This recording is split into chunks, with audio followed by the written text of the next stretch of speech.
함께 찬양으로 청년부 예배를 시작하겠습니다. 데이 바이 데이 찬양하겠습니다.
주셨습니다. 믿으십니까? 네.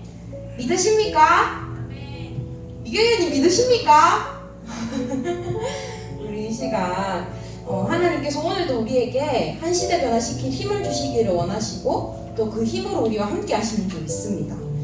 우리가 방금 고백했던 것처럼 어떠한 연약함도 하나님의 은혜를 이길 수 없고 우리의 어떠한 부족함도 하나님의 언약을 막을 수는 없을 것입니다. 우리 오늘도 그래서 언약 붙잡고 하나님께 기도했으면 좋겠습니다. 우리 오늘도 하나님의 은혜 붙잡고 하나님께 기도하는 시간 되었으면 좋겠습니다. 우리 이 시간 천명 마지막으로 찬양하면서 예배를 시작하겠습니다.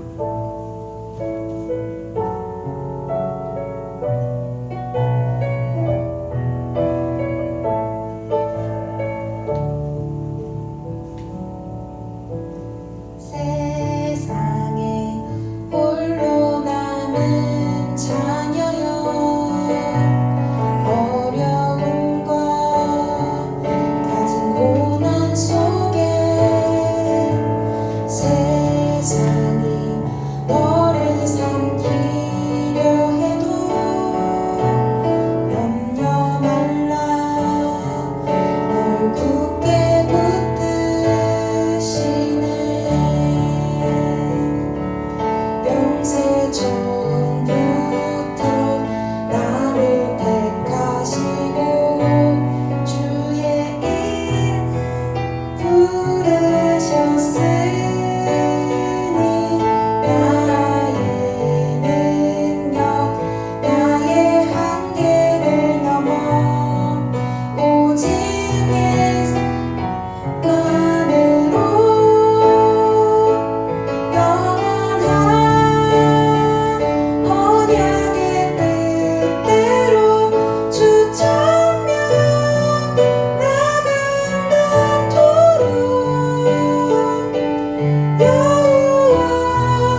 믿음으로 기도했으면 좋겠습니다. 하나님, 내가 부족하기 때문에 요만큼, 하나님 내가 연약하기 때문에 요만큼이 아니라 하나님 나를 부르신 소망대로, 하나님 나를 부르신 그 천명대로 내가 감당할 수 있도록 하나님, 내가 오늘도 여호와의 신에 충만한 자가 되게 하여 주시옵소서. 오늘도 최고로 이 예배에 승리하는 자가 되게 하여 주시옵소서. 이 시간 믿음으로 하나님께 기도하는 시간 가지겠습니다.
사도신경으로 신앙 고백하겠습니다.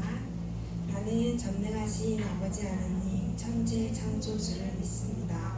나는 그의 유일하신 아들 우리 주 예수 그리스도를 믿습니다.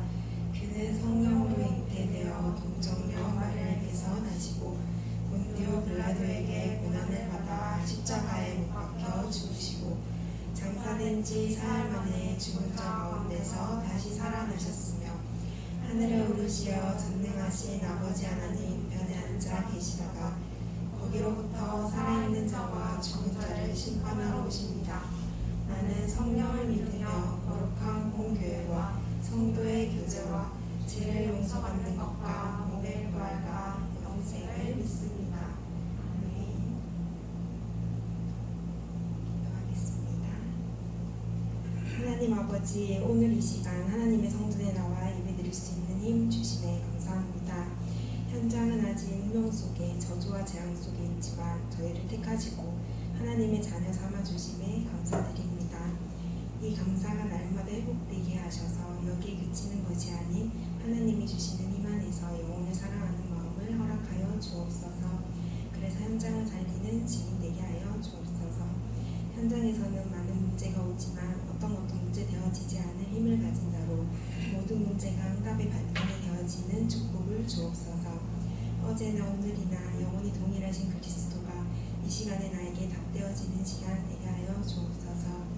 이 시간 함께하지 못하는 청년부원들에게도 동일한 은혜 허락하여 주셔서 예배가 회복되어지는 은혜 부어주옵소서. 예배드리는 이 시간 현장에 흑암이 걷기는 시간 되게 하시고 한 주간 가정 살리는 증인 되게 하여 주옵소서. 말씀 전해지는 목사님께도 성령의 충만함 허락하여 주시고 어떤 것도 문제되어지지 않을 만큼의 은혜 곧 허락하여 주옵소서. 예수 그리스도 이름으로 기도합니다. 아멘.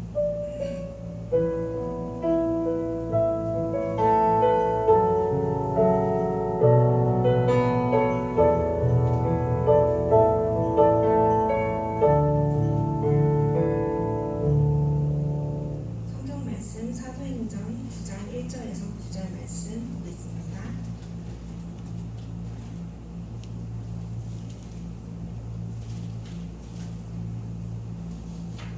사도행전 9장 1절에서 9절 말씀입니다. 합독하도록 하겠습니다. 사울이 주의 제자들에 대하여 여전히 위협과 살기가 등등하여 대제사장에게 가서 다윗의 여러 회당에 가져갈 공문을 정하니 이는 만일 그 둘을 따르는 사람을 만나면 만녀를 막론하고 결박하여 예루살렘으로 잡아오려 하니라. 사울이 길을 가다가 다메섹에 가까이 이르더니 호련히 하늘로부터 빛이 그를 둘러 비추는지라. 땅에 엎드려져 들음에 소리가 있어 이르시되 사울아 사울아 네가 어찌하여 나를 박해하느냐 하시거늘 대답하되 주여 누구시니까 이르시되 나는 내가 박해하는 예수라. 너는 일어나 시내로 들어가라. 내가 행할 것을 내게 이를 자가 있느니라 하시니 같이 가던 사람들은 소리만 듣고 아무도 보지 못하여 말을 못하고 서 있더라. 성이 땅에서 일어나 눈을 떴으나 아무것도 보지 못하고 사람의 손에 끌려 다메섹으로 들어가서 사흘 동안 보지 못하고 먹지도 마시지도 아니하니라. 네, 목사님 나오셔서 사울 같은 사명자가 필요합니다라는 제목으로 말씀 전해주시겠습니다.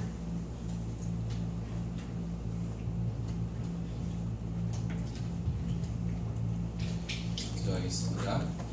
하나님 감사합니다. 오늘도 주의 전에 나와 함께 예배할 수 있는 귀한 축복을 주신 하나님, 날마다 이 예배의 축복을 통하여 하나님의 언약을 회복하는 시간 되게 축복하여 주옵소서. 우리 청년 중직자들을 통하여 교회를 살리며 또한 현장을 살리며 후대를 살리는 증인의 응답을 누리게 하시사 하나님께서 주시는 최고의 은혜와 응답을 누리는 증인의 축복 누리도록 인도하여 주옵소서. 또 내게 말씀을 주시고 나로 입을 벌려 담대히 복음을 선포하도록 입술을 주관하여 주옵소서. 감사합니다. 주 예수 그리스도 이름으로 기도드립니다. 아멘. 오늘도 예배드리는 장소에 나온 바로 예배자의 축복을 누리는 여러분들을 주님 이름으로 환영합니다. 지금 현장은 이제 추석 연휴로 많은 사람들이 고향으로 오가고 있고요. 물론 지금 코로나 4차 대유행으로 인해서 지금 타 지역으로 가는 것이 여러 가지 좀 많이 어려운 부분들도 있지만 또한 이 명절을 통해서 또 부모님을 뵙기도 하고 친인척을 뵙기도 하죠. 때로는 이런 명절날 모이는 것이 여러분들 누군가에게는 곤욕이 될 수 있습니다. 예를 들어서 취업 언제 하냐, 결혼 언제 하냐, 뭐 어떻게 할 거냐라는, 그래서 이불로 가지 않는 경우들도 있는데요. 불신자의 그런 모습과 우리의 모습은 다르죠. 그러나 저희들은 뭡니까? 이 명절이 가문과 가정을 살리는 캠프 영답을 누리는 중요한 시간들이 되어야 되겠습니다. 지난주 강단을 통해서 우리가 예수 믿는 이유라는 말씀을 주셨죠. 우리가 이것을 통해서 무엇을 기억해야 되느냐? 우리가 현실을 보면 사건 사고들이 끊임없이 계속해서 일어나고 있습니다. 그렇기 때문에 우리는 뭐냐? 하나님이 주시는 다른 힘, 다른 은혜가 필요하죠. 하나님의 은혜가 아니고는 한순간도 살아갈 수 없는 연약한 존재라는 거죠. 그래서 모든 인간은 하나님을 만나야 됩니다. 하나님을 만나지 않아도 된다, 하나님 필요 없다는 사람은 최후는 완전히 비참할 수밖에 없죠. 하나님의 형상 닮은 자는 반드시 하나님을 만나야 하는 거죠. 그리고 세상은 흑암과 사탄이 존재하고 있기 때문에 또한 오늘도 하나님 주시는 다른 은혜와 힘을 얻고 필요로 한다는 것이죠. 그럼 우리가 정말 영적인 비밀을 누리는 또한 그 시간이 바로 언제냐? 바로 예배 시간입니다. 이 예배를 통하여서 하나님이 주시는 그 영적인 비밀을 확인하고 누리는 시간이 되는 것이죠. 그래서 진짜 복음으로 우리가 담났다라면 응답이 있어도 응답이 없어도 바로 그리스도죠. 그래서 복음만 붙잡고 누리고 있으면 이라고 어린 찬양에도 나와 있습니다. 그래서요, 우리가 문제가 있든 응답이 있든 없든 상관없이 예수님은 그리스도, 우리는 그 언약 안에만 있으면 되는 거죠. 그래서 결론적으로 우리는 뭡니까? 핑계 없는 그리스도의 제자가 되는 거예요. 아니요, 안 돼요, 못해요, 이것이 아니라 예, 아멘하고 순종할 수 있어야 되는 거죠. 이것이 뭐냐? 하나님의 기준이 되고 하나님의 수준이 되고 하나님의 표준이 되어야 한다는 거죠. 우리가 어디에 기준을 두고 어디에 표준을 두고 어디에 수준을 두느냐에 따라서 달라질 수밖에 없어요. 내가 가르치는 아이들이 맡고 있는 랩런트들이 5세, 6세 아이인데 이 아이들에게 청소년 수준으로, 대학 청년 수준으로는 할 수 없는 거예요. 바로 우리가 있는 현장에, 교회 안에 하나님의 기준으로 하고 하나님의 수준과 표준이 되어서 정확한 언약을 전달할 수 있는 그런 우리 랩런트 교사의 축복을 우리가 함께 누리겠습니다. 오늘 우리가 함께 나눌 말씀이 사울과 같은 사명자가 필요합니다.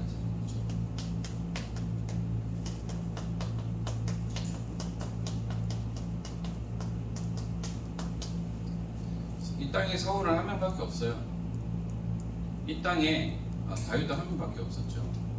그런데 사울 같은 사명자가 필요하다는 것은 뭐냐면 사울과 같이 예수님을 핍박했던 자가 진짜 예수님을 만난 이후에 전도자로 바뀌었다는 거죠. 그 말은 뭐냐면 이렇게 모두에게 복음을 전할 수 있고 이방인에게 복음을 전할 수 있는 사울과 같은 그런 사명자가 필요하다는 겁니다. 이 땅에 많은 사람들이 필요하죠. 또한 그들의 필요에 따라서 형편에 따라서 쓰임 받는 것도 다르기도 하죠. 그러나 오늘날 우리에게는 뭐냐? 진짜 전도자가 필요하다는 겁니다. 그래서 왜 사울과 같은 사명자가 우리 필요한지를 말씀을 통해서 확인하겠는데요. 사울의 성장 배경을 볼 수 있습니다. 빌립보서 3장 1절에서 7절에 보면 바울이 어떤 가문에서 태어났고 어떻게 성장했는지를 기록하고 있는데요. 첫 번째로 베냐민 지파, 바로 12지파 중에 한 지파죠. 그만큼 뿌리 깊은 그런 지파에서 태어났고요. 또한 그는 히브리인 중에 히브리인이다 라고 말하고 있습니다. 히브리인이라는 것이 뭐냐면 바로 유대인이죠. 유대인을 의미합니다. 그냥 유대인이 아니라 유대인 중에 유대인일 만큼 어마어마한 자부심을 가지고 있다는 거죠. 그리고 그는 철저하게 바리새인이라고 얘기합니다.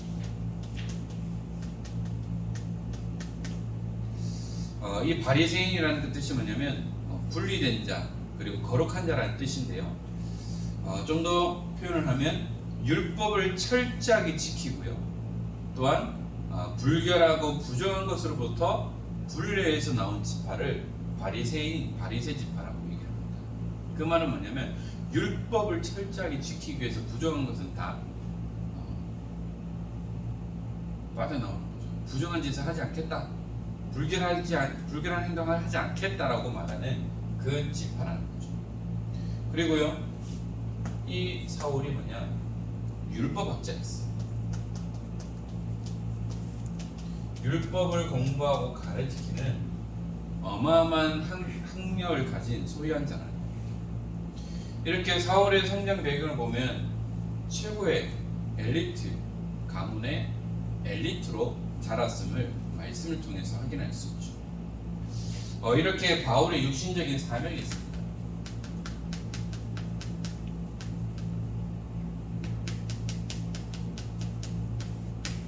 사명이라는 것은 내가 해야 되는 거죠. 바울에게 있어서 진짜 육신적인 사명이 뭐였냐? 왜냐? 철저하게 율법을 지키는 자이고 바리새 지파였기 때문에 분명히 율법에 어긋나는 모든 행동들은 다 정죄하고요. 거기에 따라서 처벌하는 것이죠. 그래서 그의 육신적인 사명의 첫 번째가 뭐냐? 예수 믿는 자를 핍박했다고 했습니다.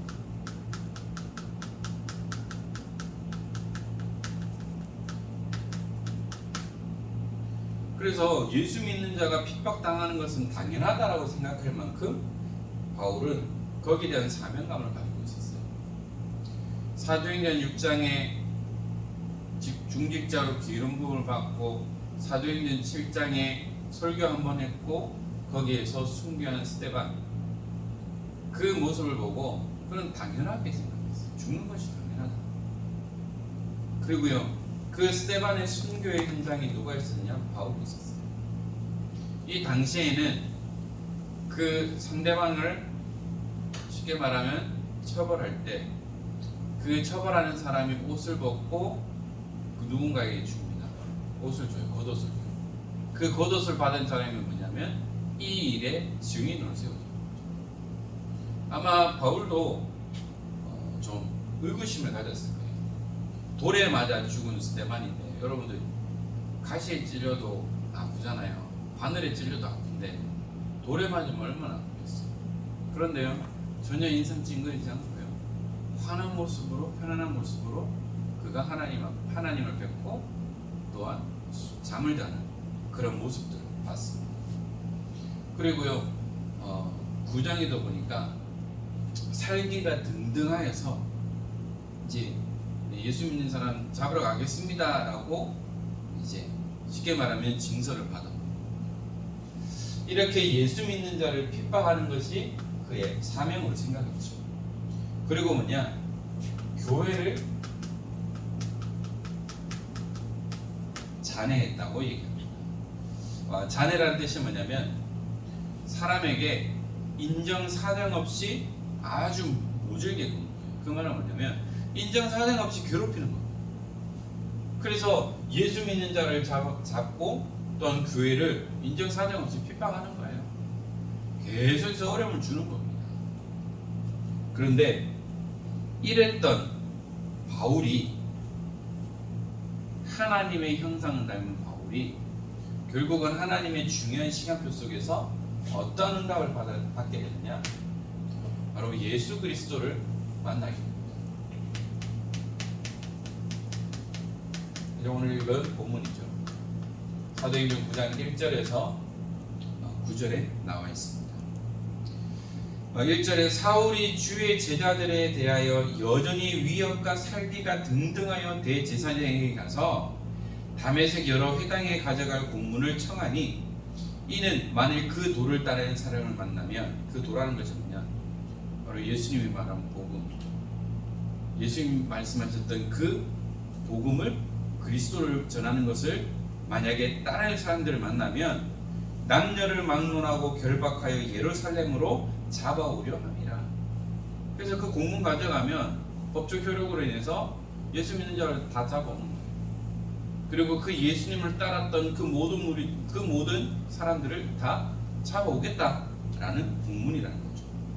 자, 그런데 사울이 어디서 예수님을 만났냐? 3절에 보니까 사울이 길을 가다가 다메섹에 가까이 이르더니, 바로 예수님을 만난 장소가 어디냐? 다메섹이라는 지역입니다. 우리가 말씀을 통해서 많이 확인했지만 왜 하필 사울이 다메섹에서 하나님을 만났을까? 거기는 비밀이 있어요. 자, 그리고요, 이 바울이 예수님을 어떻게 체험했습니까? 바로 3절 하반절에 보니까 호련히 하늘로부터 빛이 그를 둘러 비추는지라. 이 빛이 사울의 주변을 호련히 비췄다라고 분명히 말씀하고 있습니다. 저희들도 어두운 데 있다가, 쉽게 말하면 운전하다가 터널에 있다가 터널 밖으로 나오면 어떻게 돼요? 순간 잘 안 보이잖아요. 그죠? 그리고 탄강에 며칠씩 갇혀있던 사람이 구출될 때 눈을 환하게 떠서 나오는 것이 아니고 눈을 가려서 나와요. 왜냐하면 실명의 그런 위협이 있기 때문에. 마찬가지로 하나님께서 사울에게 빛으로 나타나셨다고 했어요. 그 빛만 비춰도 소위 말하는 밤에 운전할 때 그 상대차의 라이트만 받아도 그걸 눈뽕이라고 그러잖아요. 소위 말하는 눈뽕. 눈이 너무 부셔서 보이지 않을 만큼 그거보다 더 밝은 빛이 사울에게 비쳤다는 거예요. 그러니까 얼마나 순간 당황했겠습니까? 이런 일들이 있었다는 거죠. 그리고요, 이 바울이 뭐냐? 사울이 어떻게 했습니까? 4절에 땅에 엎드려져 들음에 소리가 있어 이르시되 사울아 사울아 내가 어찌하여 나를 박해하느냐.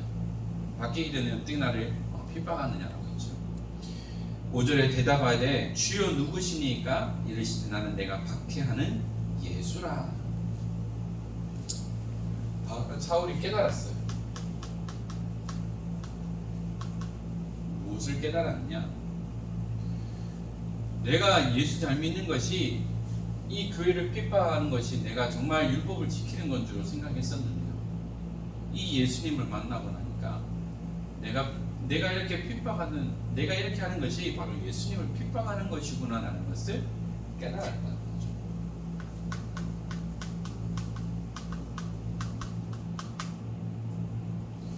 뭐냐, 철저한 율법학자고 바리새 집하기 때문에 히브리 유대인 중에 유대인이기 때문에 율법에서 어긋난 행위는 절대 인정할 수 없고 그 벗어난 행동은 가만히 있을 수 없는 거예요. 그게 내가 진짜 잘 믿는 것으로 생각했는데요.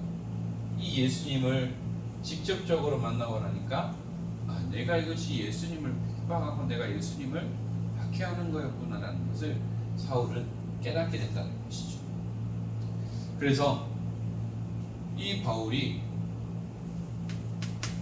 그리스도를 발견했습니다.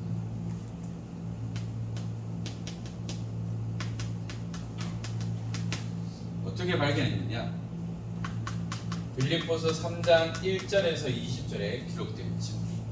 7절에서 9절까지 보니까 그러나 무엇이든지 내게 유익하던 것을 내가 그리스도를 위하여 다 해로 여길 뿐더러. 내게 유익했던 것이 뭘까요? 여기 있는 것처럼 율법을 지키고 또한 부정한 것에서 빠져나오고 또 유대인 중에 유대인이고 또한 뼈대기 깊은 베냐민 지파라는 거예요. 바로 이러한 것이 내게 유익한 것으로 생각했었는데 예수님을 만나고 나니까 이게 다 좋지 않은 거구나 라는 것을 깨달았고요. 또한 모든 것을 해로 여김은 내 주 예수 그리스도라는 지식이 가장 고상하기 때문이라. 내가 그를 위하여 모든 것을 잃어버리고 배설물로 여김은 그리스도를 얻고 그 안에서 발견된 함이니 내가 가진 의는 율법에서 난 것이 아니요 오직 그리스도를 믿음으로 말미암은 것이니 곧 믿음은 하나님께로부터 난 의라. 내가 가지고 있었던 모든 배경을 그냥 배설물로 여겼다는 거예요. 제 온유가 그 응가를 하고 나면 하는 말이 있어요. 예쁘지 이래요. 배변 아주 예쁘게 뒀다고 생각을 해요. 예쁘지. 그런데 만약에 성인이 응가를 보고 예쁘지라고 하면 이상하게 보여요.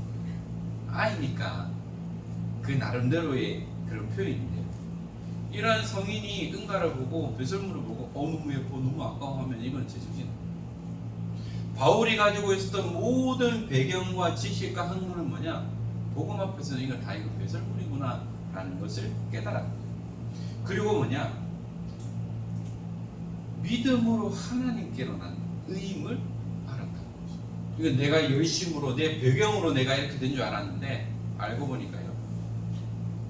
그리스도를 믿고 그 믿음으로부터 하나님께로 난 의임을 분명히 고백하는 거죠. 20절에는 뭐라고 얘기합니까? 내가 가지고 있었던 로마 시민권은 돈을 주고 산 것이 아니고 태어나면서부터 그런 시민권을 로마 시민권을 가진다. 그리고 최고의 율법학자 스승 밑에서 자랐고 최고의 엘리트 교육을 받았던 그 바울이 뭐라고 얘기합니다. 나는 우리의 시민권은 내 시민권은 로마에 있는 것이 아니고 하늘에 있다고 천국 시민임을 정확하게 고백하는 것을 볼 수가 있습니다. 복음을 깨달으니까요. 그리스도를 발견하니까 그의 고백이 바뀔 수밖에 없는 것이죠. 에베소서 1장 3절에는요. 찬송하리로다 하나님 곧 우리 주 예수 그리스도의 아버지께서 그리스도 안에서 하늘에 속한 모든 신령한 복을 우리에게 주시되. 하나님께로부터 뭐냐? 신령한 복을 받았다고 얘기했습니다.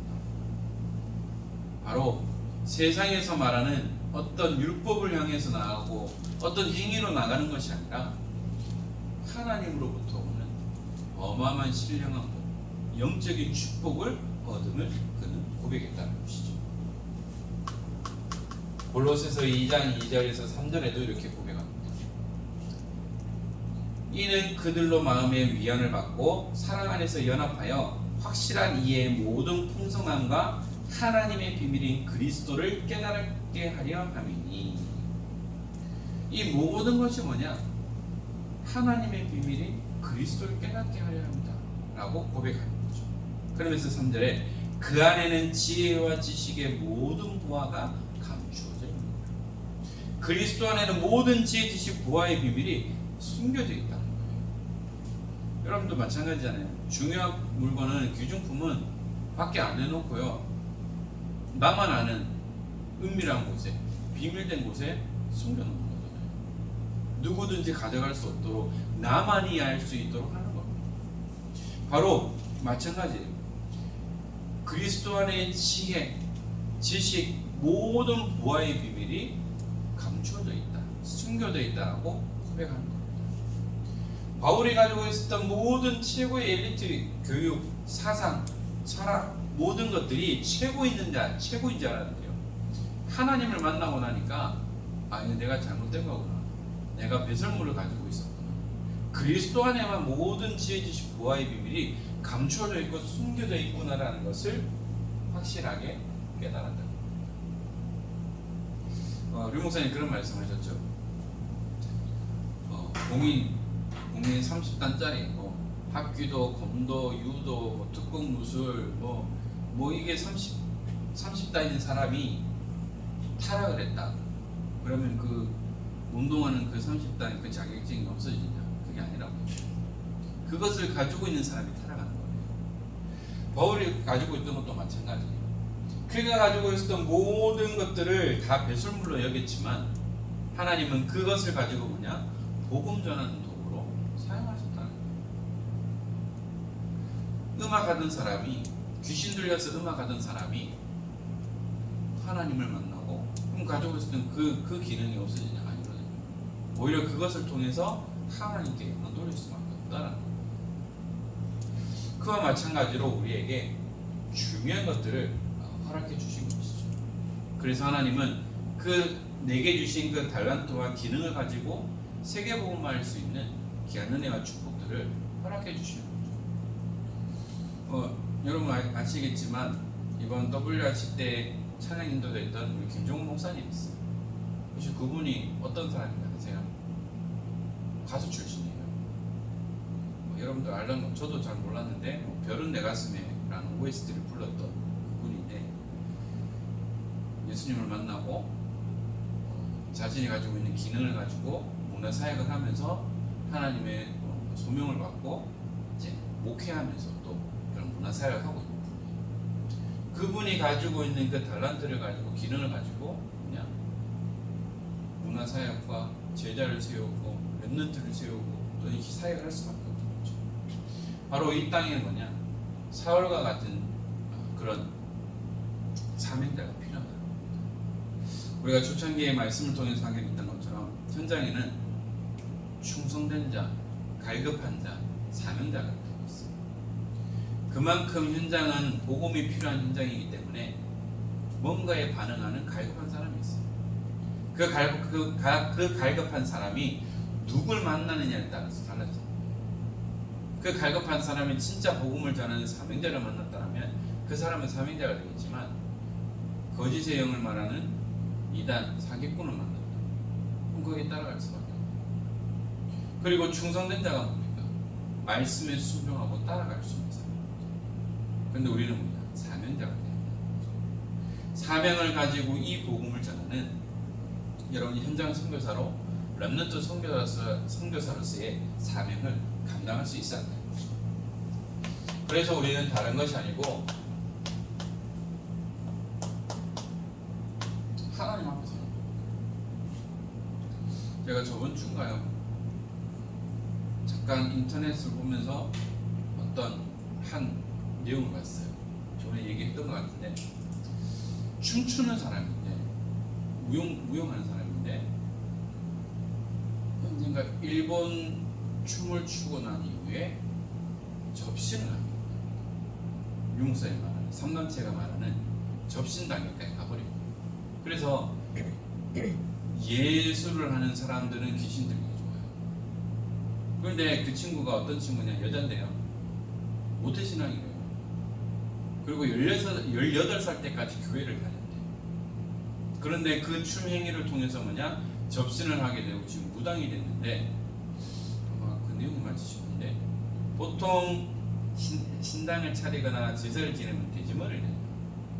근데 그 친구는 돼지머리 너무 불쌍해 보인다고 치워버리고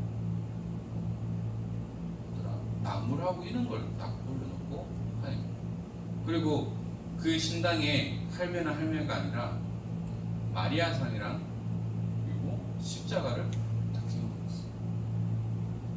그래서 우리가 복음 모르고 예수에 깊이 빠지면 귀신 들고 있습니다.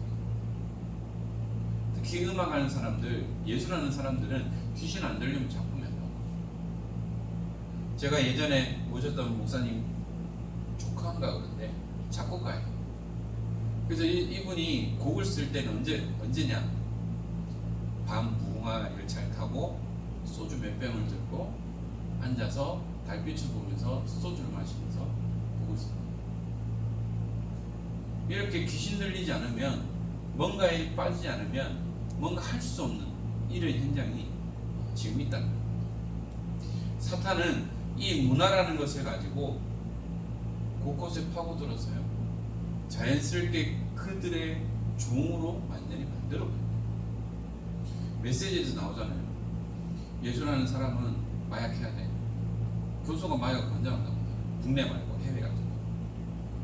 이러한 일들이 비일비재 일어나는데, 우리가 하나님 앞에 서지 아니하면 우리는 이 땅의 흐름 속에 나도 모르게 동요되어 버리고요. 나는 담배 안 피고 나는 고기 안 먹었지만 그 냄새가 나도 모르게 내 옷에 배기게 됩니다. 이러한 상황 속에 여러분들은 진짜요, 하나님 앞에 서야 한다는 것이죠. 지금 추석 연휴가 시작됐어요. 또 여러분들도 아마 친인척들을 뵙기도 할 건데요. 명목은 조상을 섬긴다, 가족끼리 하나가 된다라고 하지만 철저하게 우상을 섬기고 철저하게 하나님이 원치 않은 일을 행하는 것이 바로 명절이에요. 성묘하러 간다고 참 일이지. 이거 준비한다고 특히 우리 여성 동지들은 어마어마한 고생을 하지. 그리고 남편이란 사람, 남의 편인 사람은 그냥 놀기만 하지, 아무도 안 도와주지. 그래서 명절 끝나고 나면 이혼도 많이 한단다. 그만큼 문화가 이렇게 되고 있어. 그래서 우리가 명절이라는 것이 가족들이 함께 모이지만 우리는 뭐냐? 가정과 가문을 살리는 캠프 영담을 누릴 수 있어요. 저는 다 믿는 집안이라고 그런 거 모르는데, 불신 가정에서 아니 뭐 혼자 신앙생활하는 여러분들은 아마 여기 뼈저리게 느낄 겁니다. 그래서 당당하게 예수님은 그리스도이라고 말할 수 있지만 가정과 가문의 평화를 위해서 기도하면서 하나님의 시간표를 보고 있다면 하나님은 정확한 시간표에 가정과 가문을 살리는 귀한 응답들을 허락해 주실 거예요. 그래서 여러분들의 가정과 가문을 위해서 기도하면서 또한 흐름을 바꾸는 중요한 가정 가문 캠프의 시간이 되었으면 좋겠습니다. 그래서 저희들은 다른 것이 아니죠, 그리스도로 결론한 인생이 됩니다.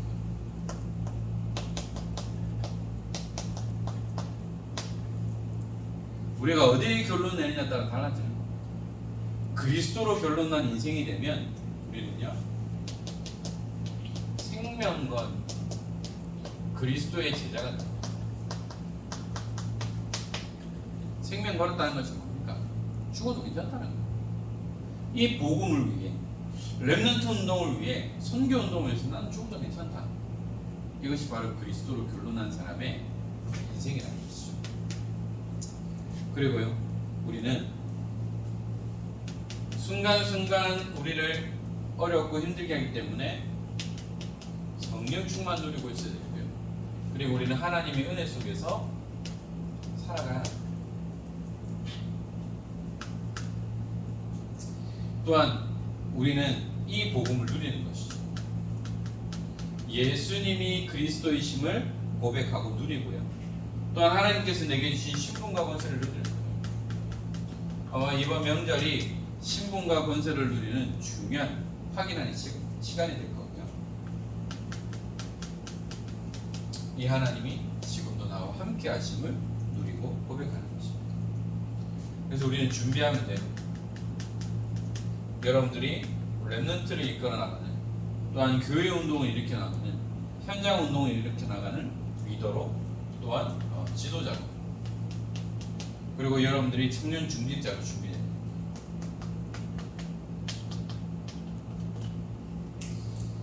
이번에 우리 임직을 받게 될 우리 장로님의 나이는 아직 40대가 넘는데요. 30대 후반입니다. 이렇게 젊은 중직자들이 준비돼서 일어나요. 그렇다고 어른들은 뒤로 하는 것이 아니고요.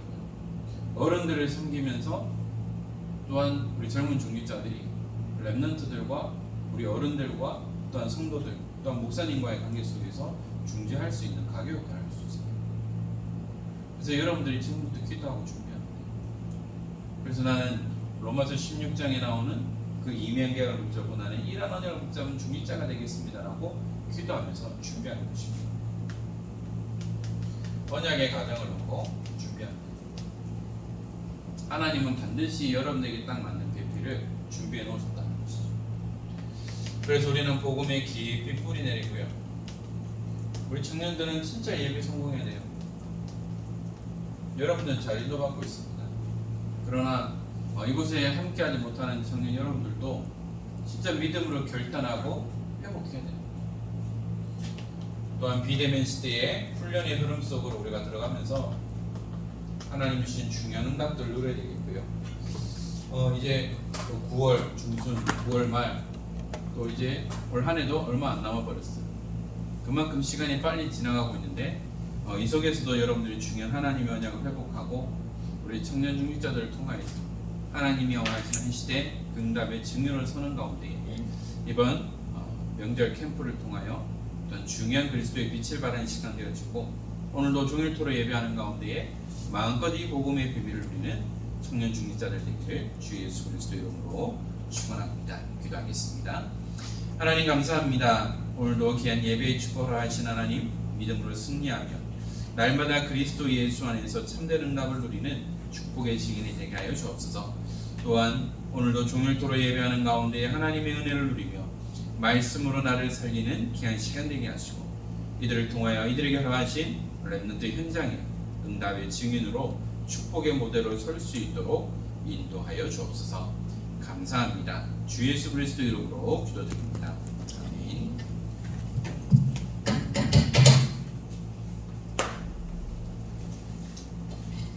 찬송가 50장 부르시면서 전달사 드리겠습니다.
목사님 나오셔서 헌금 기도와 축도로 예배 마치겠습니다.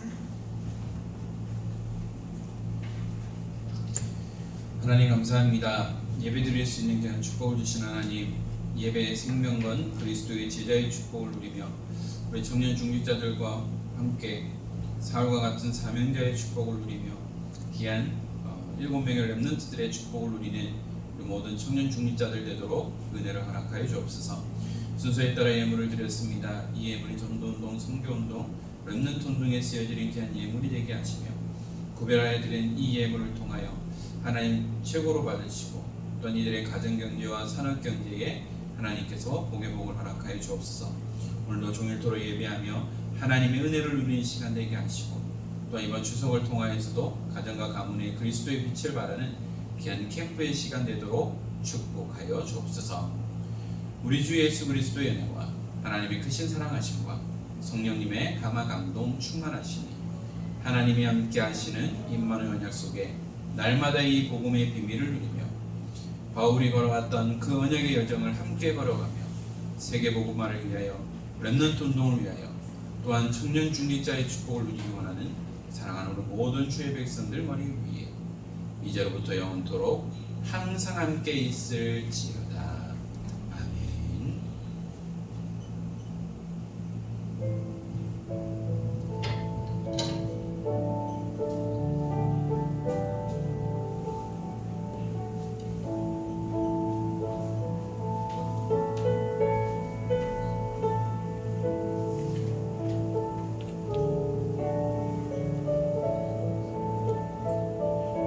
어,